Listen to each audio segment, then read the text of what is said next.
I know it can be tricky to paint the moving water, and sometimes you may fail, but I will give you tips to do 3 different styles of seas.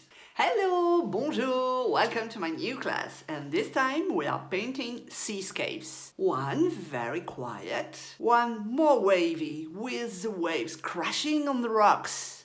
And we will paint the dripping, the splattering, the splashing. It will be really fun to do. And the next one is a bit more abstract. It's a wave tube, and we will go a bit crazy with this one.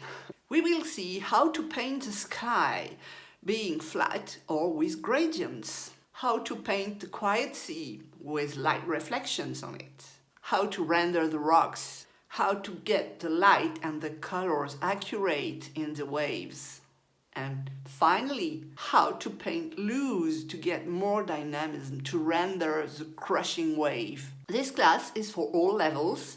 I am going from simple to more complicated, and the 3 different paintings are explained step by step, so you're welcome to follow along with just 1, 2, or the 3 of them. So, are you ready to have fun, to enjoy yourself, to spend a good time? The class is available on Skillshare, and if you don't know Skillshare, this is a class on demand website.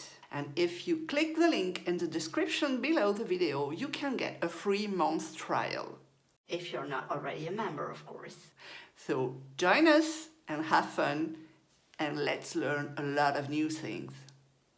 See you there!